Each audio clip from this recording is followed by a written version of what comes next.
Well, LifeBlood, this is George G, and the time is right. Welcome to today's guest, strong and powerful James Corwell. James, are you ready to do this? Let's do it, George. Great to be here. Yeah, let's go. James is a certified master chef. In fact, one of only 70 of those in the world. He's the co-founder of Ocean Hugger Foods, the managing partner of Farm to Plate and Blue Dot Foods. He's working to end hunger in our lifetimes. James, excited to have you on. Tell us a little about your personal life, some more about your work, and why you do what you do. Yeah, personal life is being at home and grounded as much as possible with the family and the kids, and myself. Don't want to forget that. And I I play in the plant-based food field. More than play, it's my dedication. It's my life. And whether it's meat or seafood or putting together new products for food service or retail, um, anything that helps advance plant-based foods for the betterment of humans and the world uh, is my passion. Well, I appreciate that. So Yeah. you're obviously, well, I hope, James, that you are passionate about food and cooking and all of that motivated you to go down the path of becoming a certified master chef. But walk us through that. Has that always been a passion of yours? Did your folks cook? You know, you would hope my mother was a terrible cook, which is probably why I had to learn to cook because I had to feed myself.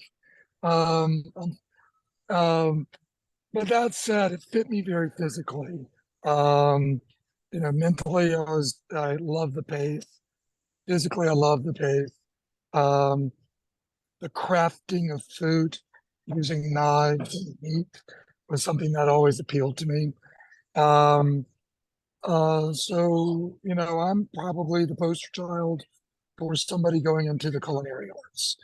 Um, but that said, I knew I wanted to compete at an early age, and I did that and traveled the world and knew I wanted to become an executive chef, and I did that and traveled the world. And then knew I wanted to become a master chef and did that and traveled the world. And then I thought that, how great it would be to go into manufacturing, but do it my way with my own thumbprint on it. So that's when Ocean Hugger Foods came about and tomato sushi, um, and did that. And I've since sold the majority of that company and am now helping other companies, including myself, launch other products in the market. Um, there's a bit of an onion peel as you spend over 30 years cutting meat and cutting fish and seeing that trajectory of how the quality of food has changed, how climate change has affected um, everything from water to fish to beef to humans and immigration and migration. Um, and then health and wellness. It really gets you thinking about food as medicine and what are the sustainabilities of the current food landscape. And so I made the transition to plant-based about 2016, and it's helped me and very helped me very well ever since then. So it's a recognition that the clip that we're on, the pace that we're on, the way that we are feeding ourselves is not sustainable. Certainly, I think that's a fair premise. There probably isn't enough clean water to keep everybody um, um, watered by 2050. We really need to rethink how we're using water. We won't use it in the same way. Um, Animal protein, seafood protein, current usage um, is not maintainable. Um, and so, what happens when something becomes in greater demand? It becomes more and more expensive. So I think a chef's obligation, moral obligation, is to think outside of his kitchen and not just how he's going to feed his customers, but how do we feed an entire planet? Well, I think it makes sense as you've progressed along and sort of peel that onion that you are sort of stepping up, and you've had some exciting news as of late that maybe we can visit about a little bit later. Yeah, Um, when I think about what my diet is, and I think about my place in the world and what's healthy and what's not healthy, um, it's tricky because I do eat meat and I eat plants, so I consume lots of things. And then I drive past countless fast food restaurants and am disgusted by it and think, well, how are we possibly creating and producing enough chicken and cows to create chicken sandwiches and cheeseburgers at 5,000 fast food restaurants in every city in America and probably all over the sure, world? sure. And what are the health consequences of all of that fast food, right? Um, you know, it's so the 30,000 foot perspective is that humankind has not been able to consume as much animal protein, meat, ever in its history, unless you are extremely wealthy, part of the aristocracy, pretty much the kings and queens of the world. And it was with the advent of the Industrial Revolution, um, our greatest strength as Americans was able to produce a lot of something relatively inexpensively or cheaply. This included food. And it's what won us World War II. But now, fast forward 80 years or so, 100 years, we've gotten so good at it that we have um, manufactured the wellness aspects out of these items at the detriment of having a very inexpensive item to sell everybody. So, what I see coming is that the world is coming more full circle, going back to how it used to be. Having copious amounts of animal and seafood products to eat on a daily basis will become more and more rare, basically from cost restraints. And we'll begin to replace that with more efficient and less costly plant-based uh, foods, proteins, what have you. Yeah.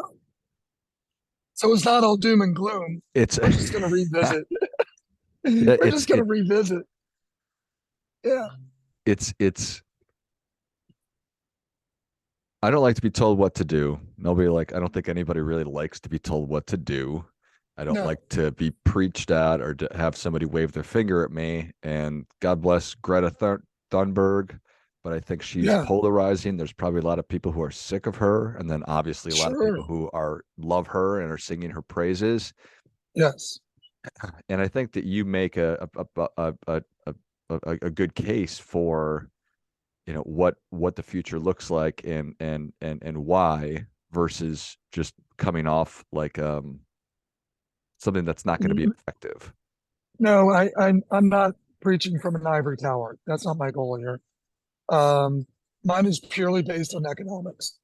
When the economics, basically of water, how efficient we develop our food landscape with the amount of water we have to use will set the price.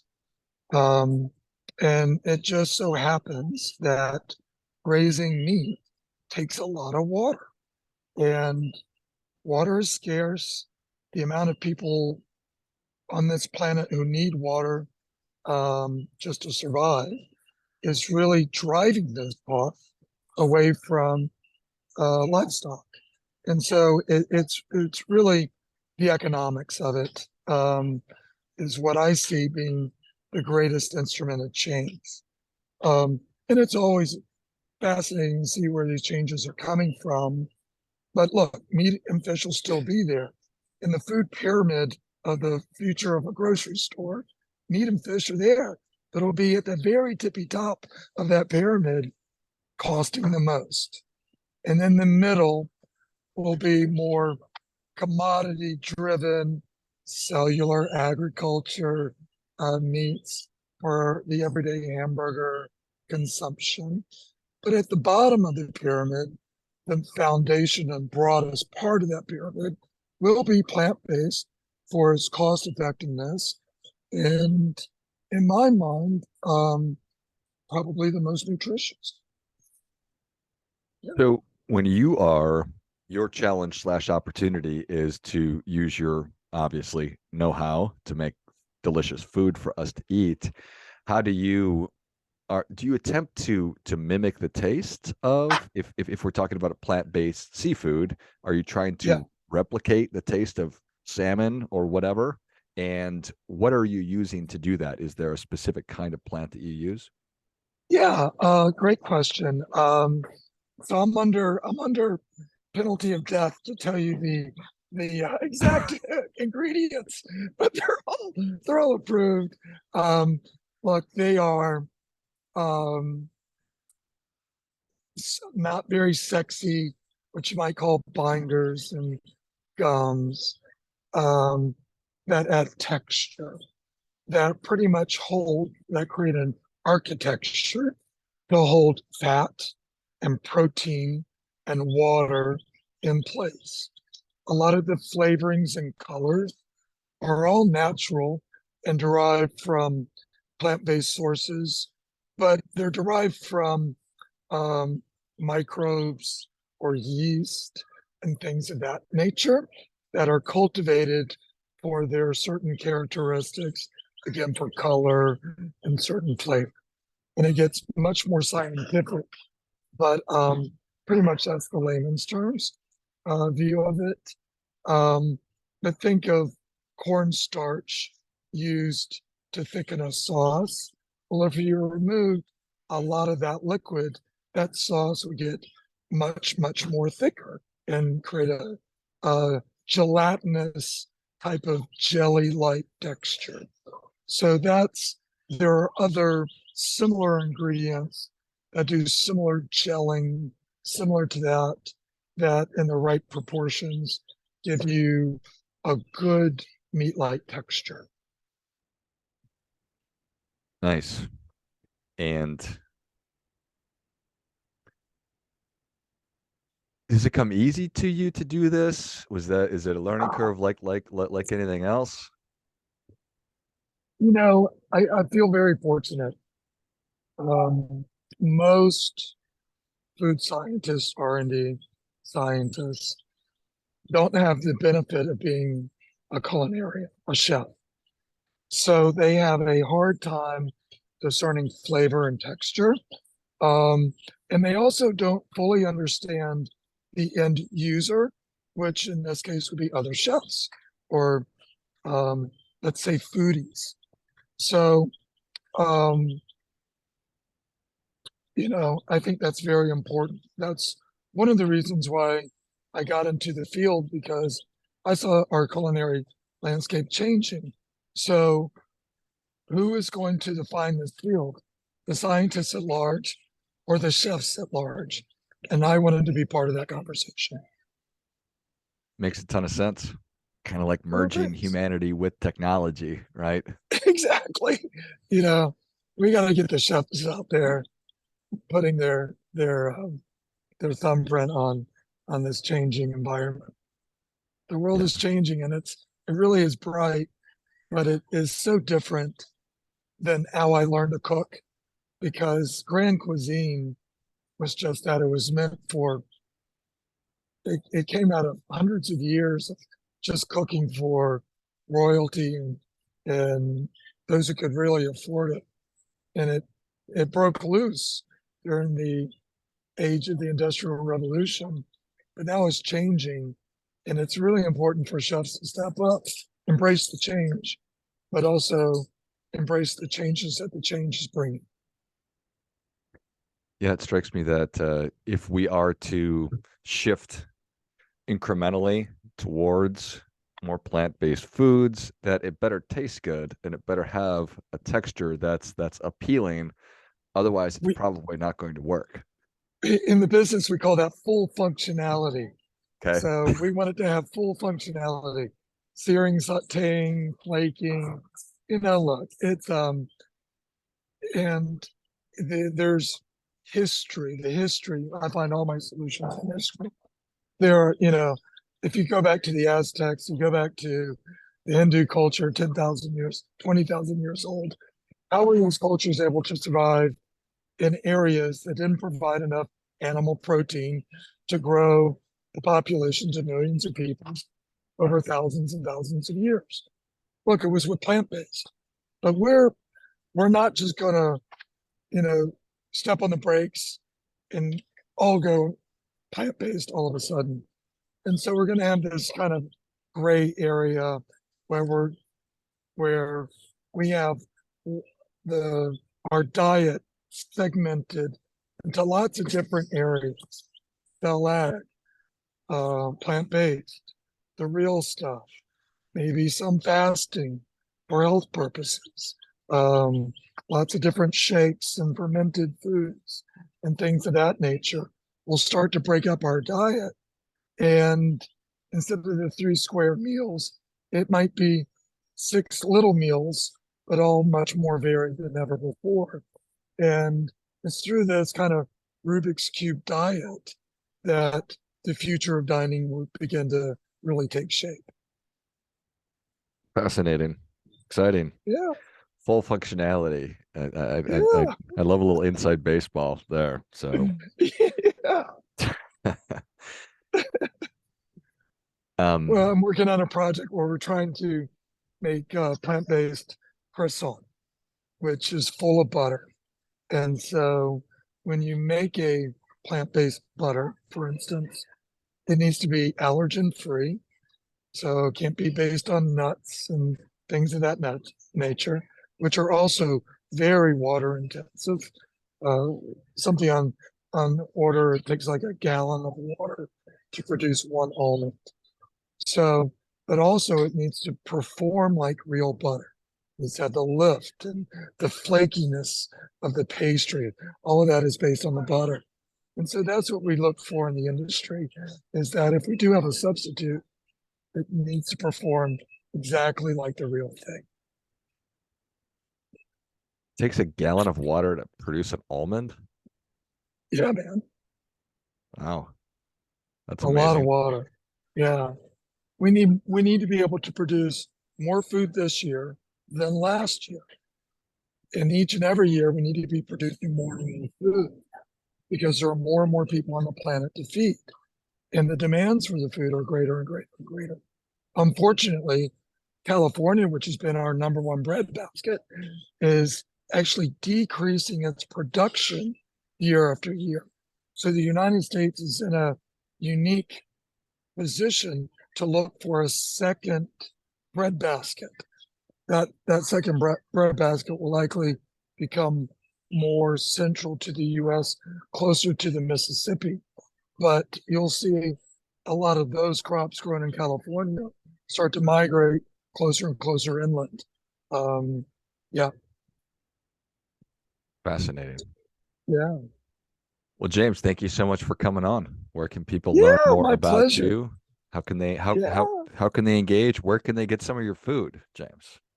yeah. Right now, for better or for worse, Europe is really the preeminent market for plant-based foods at this point. They have an older association with food, where it comes from, what it does to your bodies, um, different type of legislative process. So they're more attuned and desiring more and more plant-based items. So if you are in Europe, um, be on the lookout for Farm to Plate and Blue Dot Foods products.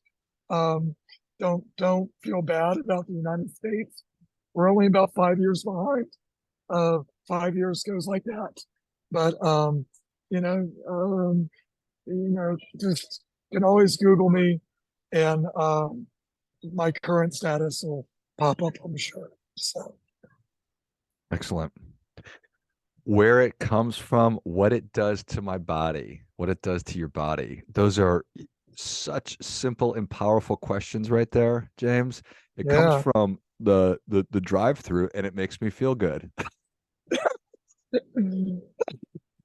Well, you're staying in shape, so you can I'm burn those totally kidding, calories. but I mean, those are such wonderful questions. Where does my food come from? Do do I know the answer to that question? And what is You it know, actually doing to my body aside from making my mouth happy for a second? So, I'll questions we leave should I'll ask. leave I'll leave you with this. The world is becoming a smaller and smaller place. What we produce here becomes more and more demand, not just within our country, but but outside of our country too. And we're going to have to start really protecting our natural resources, but we need to rethink, we need to change our thinking about natural resources as national treasures. And what do we do with our national treasures? Do we keep them for ourselves, or do we export them to the highest bidder? Love it.